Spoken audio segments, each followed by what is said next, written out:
Hey everyone, we're back working on this lovely piece of Jared and myself. I've done a lot of changes since the last time I videotaped myself.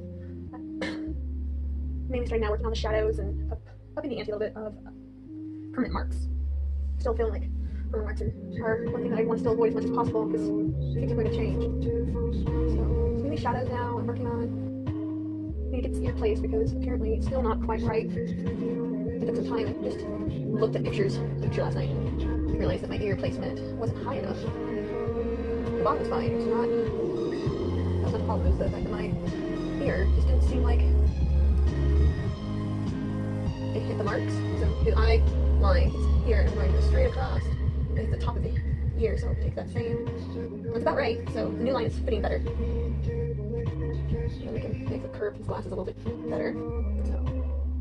So, we don't want permanent marks as much as possible. Darker they get, the more permanent they get. So now that we're working on shadows, it's harder to keep those non-permanent lines. Shadow. It's a very harsh shadow. It's just one thing I've learned about drawing is taking anatomy a little bit more seriously and learning how cartilage is made, how things are folding towards you, and you have to make sure that you have the depth part a little bit better to understand.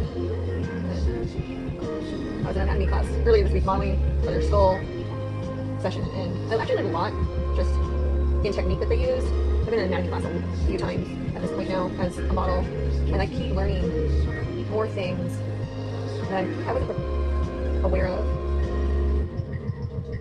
And I think that's always helping me better the concepts of art.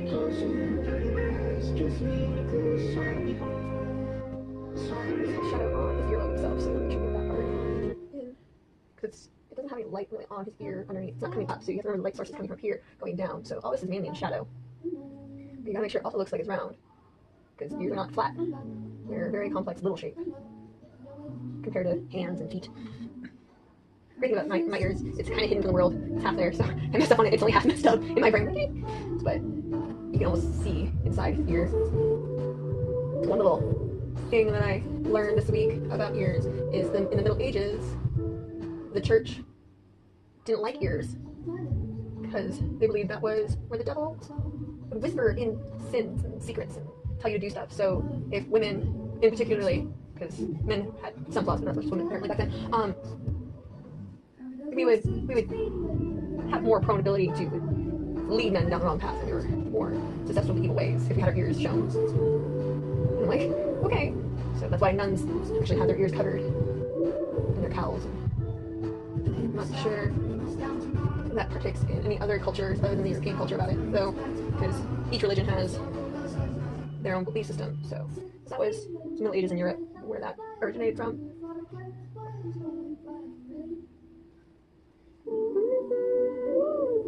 So I still feel like there's a lot in this ear that I have not captured. And an ear can take you forever, so I'm going to take a break on the ear because you don't want to ever stick. So I'm going to cover it for a moment so I can look at the other picture and see where else I want to hone into without thinking too much about. And I think I really want to work more on the jawline shadow and his neck. I feel like it's not round enough for me because he has like this pretty dark in the darkest dark area, or where it's going to be the darkest dark, but it still has a lot more contour in there that I have not represented. I remember years ago. Sorry, this is a good song. I'm going to jam up to this one a little bit. And you were strong and I was not my illusion, my mistake. I was careless, I forgot I did. And now, when I was done, there was nothing to say. You were going to talk to me. You were fine, you can go ahead, tell them all I know now. Shout from the rooftops, on the skyline. It's on now, I was happy.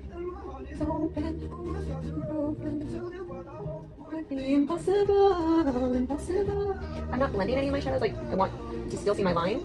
Once I get in there and do the blend, I can't. You lose planes. I think that's the best way to describe it. Because there's a bunch of muscle in here and bone structure that has the skin over it, and you need to know the direction to get more of the 3D effect. So. Tell them all I know now, shouting from the rooftops. Now that I got a little bit more of that shadow there, I'm still going to move from Jared away from now because it looks pretty good, the shadow and everything, but if you focus on it, I'm not going to be able to get what I'm looking for. So I'm going to move to me from this image because I have a lot more shadows that are not developed. I have my frontal face plane and my muzzle, you can see most of it. You can also see some more definitions developed from last time that I was working on this piece, but there's still a lot more shadows that need to be placed in and get more value to the piece.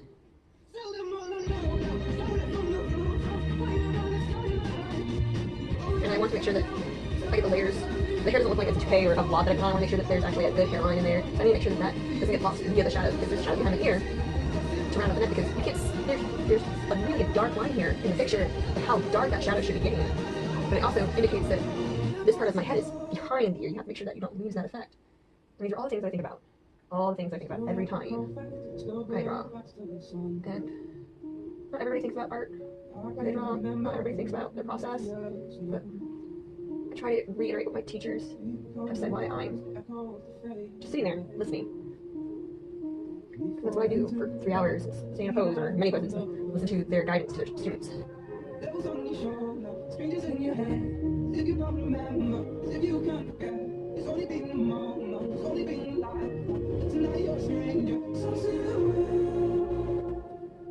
you gotta remember that I completely not even wearing highlights on me. Jared has the highlight on him, and on his head. It's a cloudy-ish day in the background. It's not even focused. We're backlit, basically. We have the glow behind us, that's about it. A little bit of a highlight around the edges, but you have to remember that I am mainly in shadow. So having all this bright white look, basically I'm bleaching myself out. And that's totally not the point. I am not supposed to be bleached out.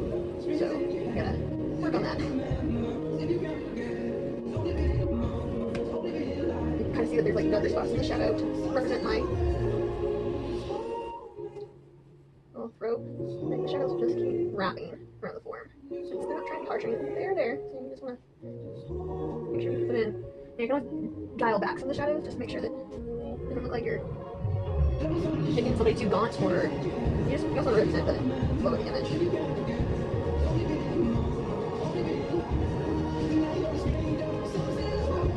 Just check it, go.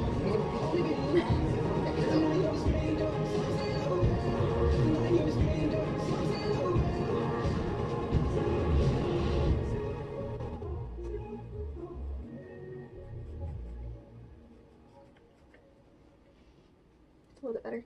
Still need some more shadow. And another thing about shadows, you want to make sure it's the right amount of shadow, not to make somebody look old. You're not putting wrinkles, where they're not wrinkles, you put actual shadow. Like I have 1, 2, 3 lines right here of shadow because I dimpled. So I'm gonna. It's kind of trying to make it look like I'm really happy, or I am really old, you know. So I'll dip my nose here via the shadow. The shadows around noses are very important because you don't really want very harsh lines around noses. You want to mainly focus on the shadows that are created to form the nose. Like all the shadows I already had on there were darker shadows than I needed. Or the darker shadows, not the lighter shadows, you know, like I didn't. So I could have just left it and made myself look really like awesomely pale, but I realized when we were doing this project, I was like, I really need tone paper. Like tone paper would make this so much easier. Because then I would put highlights in and they'd be actually like proper highlights, and the skin tone would be this color of the paper. So if this is supposed to be my skin tone, how am I supposed to put highlight on unless I use white? Like, there's a lot of different. You don't want to make it look like I have a mustache, or you have to watch out when you eat lips. And you don't want, like, shadows can do terrible but wonderful things. So you gotta learn what shadows are the most important. Also keeping the structure, simplifying some certain things are always nice. I keep referring back to my picture, trying to see where the dark shadows would be. Like, I'm not even doing like level 7 or more value even yet. I could, but I don't even have ability to put lighter than I have on here. So, you gotta figure out how much contrast is that picture worth. Since I'm gonna be mainly pencil, this is supposed to be a line drawing, some contour, and a little bit of gesture in there. It's not about too much tone per se or value. You just want to make sure you get it in there to express the piece. If I was doing Conte or charcoal, that's more about value, a little bit more in my brain. You can create more. There's an ability to go darker and go lighter. You can have chalk for this piece. And that's my next task. So what I do with the series so far is I do a line drawing, and then I do a value study, and then I do a color version somewhere of it. So we'll see. Maybe we'll see. That's still really dark. I think color's hair, so I'm just darkening the hair. The hair is really dark, so I'm going with the flow of the hair because I don't want to make it look odd.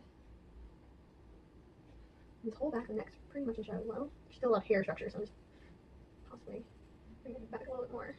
Shadow. You know, so you can have the hair pop out. The hair actually terrifies me in the back. There's so much going on. I don't know where to simplify it and where to heighten the shadows. Like I started one of the rosettes made of my hair. And then we'll see where it goes from there. But Like right now I just realized I didn't get myself enough side of my forehead. It gave me enough depth in my forehead, but it doesn't come back enough, so I can change that. That's because I don't have too many permanent lines, you know? That's correct. And so this should be seeing where that falls. So it's a little bit before. This should be about here. So that's, I had it all the way up here. I had almost like a half an inch difference. And you know what? Sometimes it's okay messing up proportions, but when you're trying to do studies and trying to get things kind of accurate just for learning, like whenever you take a sculpture or anything and you're trying to study of that and do master studies, it's best to try to get as close as possible. I feel like you have a permanent picture that's really close, and since this is my face and I have photos of my face and I have photos of Jaren's face, you know, how this goes, I would like to continue the process of getting better. It's really would not be the most pleasant thing is getting a bit right and then really messing up later. Like, oh, I'm just going to forget this section and not care about the portions of one part, and then all of a sudden, 10 years later, I'm like, well, that's something I want on my wall. But